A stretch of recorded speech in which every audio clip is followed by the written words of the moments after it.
Tonight, residents near Port Augusta left waiting over whether a solar farm will be built metres from their homes. And heartless thieves target the Whyalla Show office just 6 weeks out from the big event. This is Southern Cross News with Fraser Goldsworthy. Good evening. Stirling North residents will have to wait another few months to hear if council will approve the development of a solar farm in the town. The matter was brought before a development panel last night, but the decision was deferred. Concerned residents sit nervously in waiting, anticipating to hear a decision on the future of their neighbouring Stirling North land. But any tough calls have been left for a future date, as council conducts a thorough assessment of the proposed Surplus Energy solar farm. SSE has ruled out any further expansion on the 40-hectare site. It probably wouldn't be financially viable. It becomes quite complicated. And after a number of nearby residents vented concerns about the viewing obstruction the project would cause, SSE agreed to compromise. Council last night said, well, if there's not going to be a stage 2, is it possible for us to move the project further? Yes, of course it is. We can pretty much put it anywhere on the block. It means the project will be moved further south, which involves a big cost for longer electrical cables to connect to the site. However, we're prepared to do this because we want to work with the community, we want to work with council.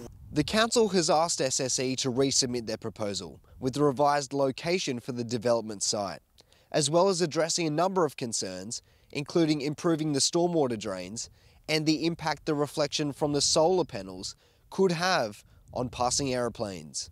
If we can reach a design that makes the residents happy, doesn't increase the cost to us significantly, there's a better outcome for everybody. Garth Burley, Southern Cross News. The recent wintry cold snap has meant difficult times for some of our local residents. The state government recently issued a Code Blue emergency response, which saw West Coast Youth Assist take to the streets to help those sleeping rough. A harsh reality for some on these bitterly cold nights. I am extremely worried for these people. As someone who was homeless herself as a young person, I know incredibly well how difficult it is to be sleeping out on these cold nights. The cold snap over the weekend saw a Code Blue emergency response, prompting local homelessness services to take to the streets. Workers from homelessness organisations are out and about on the streets late at night, after hours, just checking on people's well-being. With many in need found sleeping rough in their cars. It was a lot of people in their cars this weekend that we found, so 6 people were supported over the weekend. So blankets were provided, something to eat, something warm, and honestly just a friendly face and a chat to know that there's people out there that can provide support and that do care. Having handed out many essential items in the last week, West Coast Youth and Community Support are always in need of more donations of warm bedding and clothes. And if people do know or are concerned that they've seen someone rough sleeping, please contact us at the office. Homelessness has long been an issue on the Eyre Peninsula, resulting from a number of difficult circumstances. Issues range from drug and alcohol, and mental health, domestic violence, but the biggest and most growing need we see is financial crisis, so people's inability to access affordable accommodation. Casey Trelaw, Southern Cross News. Police from across the Mid-North have been busy teaching Gladstone community members how to stay safe online. They say it's important to not be afraid of the internet, but to fully understand what it can be capable of. The internet, it's something that's undoubtedly part of our everyday lives. We shouldn't be alarmed, we should be alert. So alert and vigilant, but not alarmed about the use of the internet and online environment. It's everywhere. Children have access to the internet via their phones, via their iPods, via the computer. It's all throughout their house, and it's something that we can't be concerned about, we need to be educated about. Police say the element of online stranger danger is not present in younger generations, while the older generations need to be educated about privacy and security settings. We wouldn't be putting out our personal information, where we live, where we go to school, things like that, who's home at the moment. Parents have come to me and spoken about how they've changed settings on their phones. Parents were also encouraged to have a conversation with their children about the online world. Remember, everything you put onto the internet or up through the internet stays there. Even if you delete it off your device, it will be there forever. There has only been around 6 cybercrime cases in the Mid-North over the past 3 years. Everyone is encouraged to report any online misconduct to the Australian Cybercrime Reporting Network. Cybercrime is very much an underreported crime, so we would encourage anyone who thinks that they've been the victim of a cyber-related crime to visit the Acorn site. Rachel Nell, Southern Cross News. New South Wales Labor says the state government has ignored communities in the West in its latest state budget. Broken Hill's mayor claims the big focus of the budget has been announcements in Sydney and not regional areas. A big cash splash from a money bag budget, but the opposition's not happy. There's been 8 years of government and now they're actually trying to throw money at us. The Coalition delivered the New South Wales budget this week, spending money left, right and centre. But among all of the announcements, Labor says the government has ignored calls to reduce the growing inequality between Western New South Wales and Sydney's CBD. This is about putting some infrastructure in, but not a plan for the long-term goals of our communities out here. Labor candidate for Barwon and Broken Hill Mayor Daria Turley says communities in the far west need job creation. Communities that contribute in mining, contribute in the food basin for the whole area, and nobody's actually talking about real jobs for our community. But the local Nationals member has hit back. Our jobs plan is in infrastructure growth, which is what we're doing. To say that we don't have a jobs program is just seriously naive and misleading. Mr Humphries claims more money has been spent on the far west in the past 4 years than Labor spent in 16 years. And he says there's more to come. We are putting up legislation this week to secure the $4.2 billion from the Snowy Hydro sale to the federal government, which is all for the region. Certainly the stronger communities, we've got some chunky sport and cultural funding that'll be out in August. Patrick Reinke, Southern Cross News. Still to come tonight, school kids in Port Pirie enjoying their new state-of-the-art science-centric classrooms. That's next.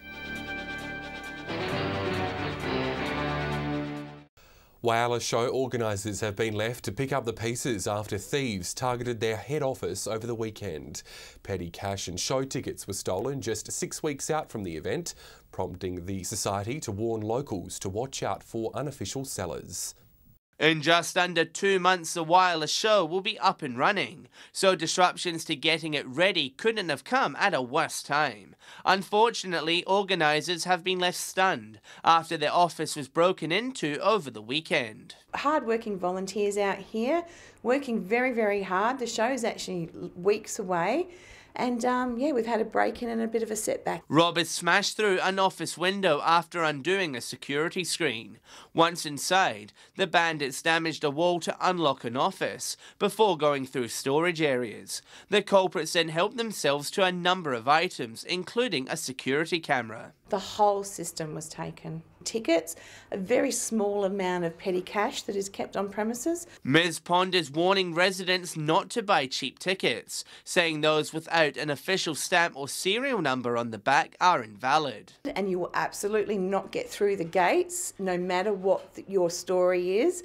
Please do not buy these tickets. The show will go on with the event not affected by this break-in. It's left the volunteer-run group angry about the heartless incident, with organisers calling on the culprits to turn themselves in. We'll appreciate it. You can put yourself to work out here, community service, but you will not stop the Whyalla show this year. John Hunt, Southern Cross News. The potential merger of UniSA and Adelaide University has been cautiously welcomed by our local MPs. Eddie Hughes and Roland Ramsey are keeping an open mind on the move, saying it could unlock more opportunities for their regional initiatives. John Hunt has more. Long touted, the merger of South Australia's oldest and youngest universities is on the cards. UniSA and Adelaide Uni have begun discussions on joining forces, with the aim of becoming one of the top 100 universities in the world. The announcement yesterday is just an initial step ahead of consultations. A proposed merger is looking to compete in a highly competitive industry for students and research dollars. For our region, the new super uni would have a big impact. UniSA operates a campus out of Whyalla, along with the Department of Rural Health, which focuses on the entire EP.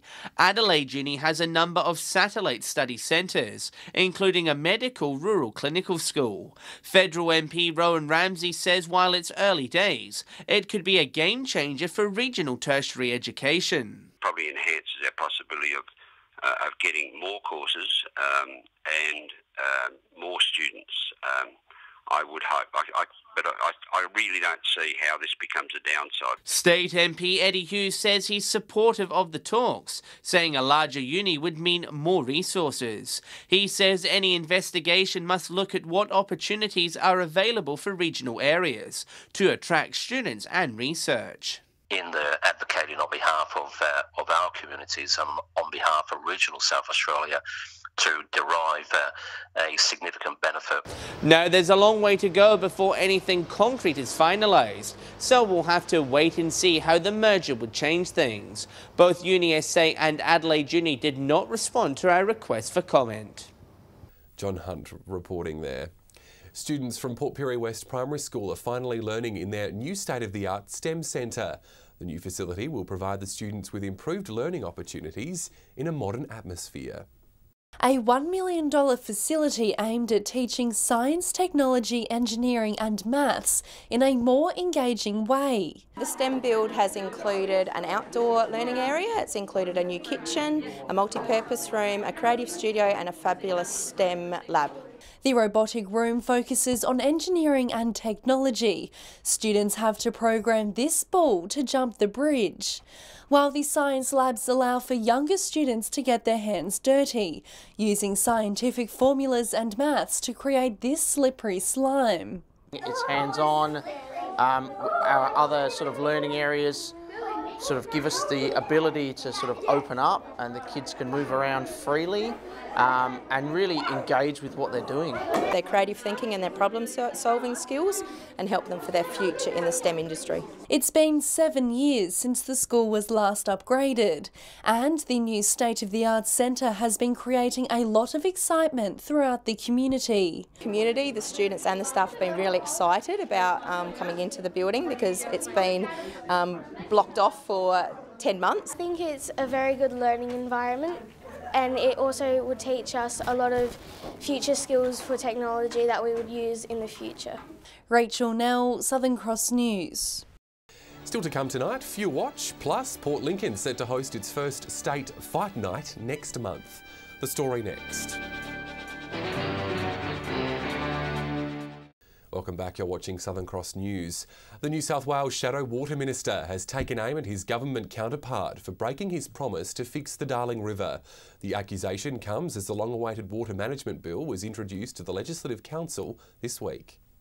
Labor are calling it a bait and switch. If you actually look at this legislation, it does absolutely nothing. Nothing on metering, nothing on a public register, and nothing on daily extraction limits. The opposition is accusing the state government of watering down changes to laws governing the Murray-Darling River system. The changes are introduced after allegations of water theft and mismanagement were revealed in July last year. An independent inquiry led to a number of recommendations, including all pumping from the system should be metered. In the final bill put to Parliament, an exception to the no metering, no pump rule is just one of the many changes from its drafting stage. It says that it's going to cover 95% of pumpers with a meter, but it doesn't provide any information about when that will happen, how that will happen, who will pay for it, how it will be rolled out. The bill also gives Water Minister Niall Blair the power to pull the state out of the Murray-Darling Basin Plan. Via regulation rather than bringing it to Parliament. If he's going to pursue a drastic action like that, he really should bring it to the floor of the New South Wales Parliament. Labor also says the state government has delayed creating limits on how much water irrigators can extract in a single day. The Greens say the bill is a recipe for killing the Darling River. Mr Blair's office did not respond to our questions today. Patrick Reinke, Southern Cross News. Broken Hill's biggest art competition has attracted a record number of entries for the second year running. The Pro Hard Outback Art Prize received 325 applications from artists around the country and the world. 49 finalists will be picked and put up on exhibition in August. The winner will receive $15,000. The Williams Boxing Gym in Port Lincoln is well known for its track record in producing some of the state's top young fighters. Next month, the club will prove that competitive edge when it hosts its first South Australian Fight Night. Get your gloves ready. Port Lincoln's set to host its biggest night in the ring. So July 14th we'll be hosting our first ever amateur Boxing SA amateur fight night. We've had plenty of exhibition charity nights beforehand, but this will be our first ever sanctioned amateur boxing event in Port Lincoln.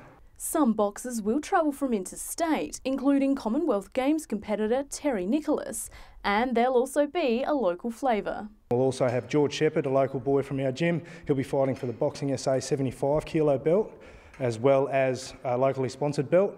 And then we have Ronnie Bell as well, fighting for the 64 kilo belt for South Australia. So yeah, it's going to be a massive night of fights. Teenager Thomas Corson, who has been training at the local gym since he was 11, will also enter the ring. It's a great opportunity to fight in front of my home crowd. Yeah, I'm pretty excited. I've trained very hard. I've put in a lot of hours and hoping to get the win.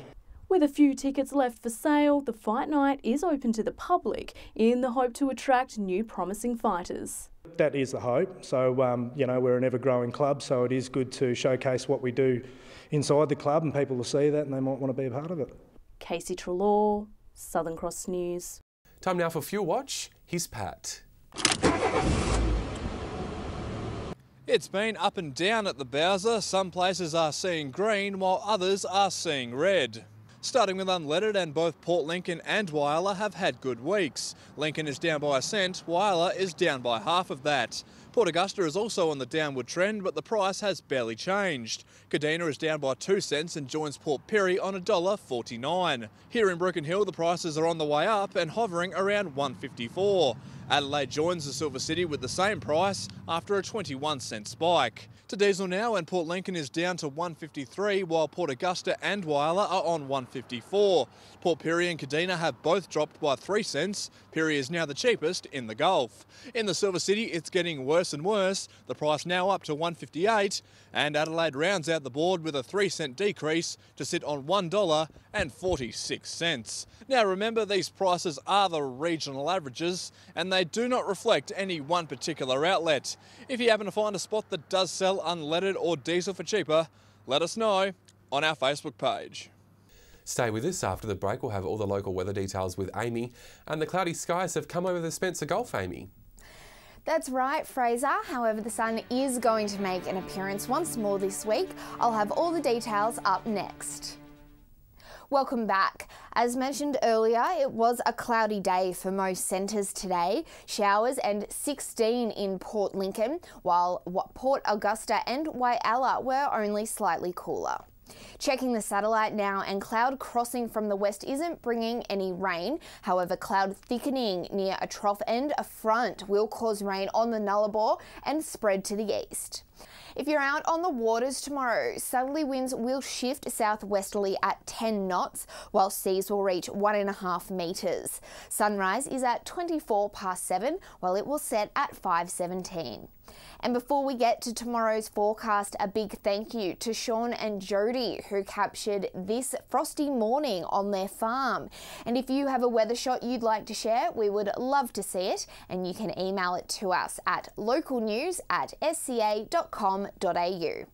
Now for tomorrow's weather, and it's looking like the sun is going to return. 17 at the top in Port Augusta and Whyalla. After getting down to 0 overnight, Broken Hill will warm up to 15 degrees, while Port Pirie will see a high of 16. Showers returning to Port Lincoln over the weekend, with maximum sitting at 17. Cleve will also see some wet weather, as will Woodner, with temperatures pushing into the high teens. After a few sunny days in Whyalla, the chance of showers on Sunday. A run of fine days expected in Port Augusta heading into the weekend, while Kadina may also see some rainy weather with tops of 16. A lovely weekend forecast in Port Perry with maximums of 17 degrees. Possible showers in Clare with only a high of 14 on Sunday. And in Broken Hill, a sunny weekend ahead with highs of 16. So Freezer, while the odd shower is predicted, we are going to see some fine weather as we go into the weekend. That's good news. Thanks, Amy. And that's the news to now. Thanks for your company. I'll have updates later. Until then, enjoy your evening. Good night.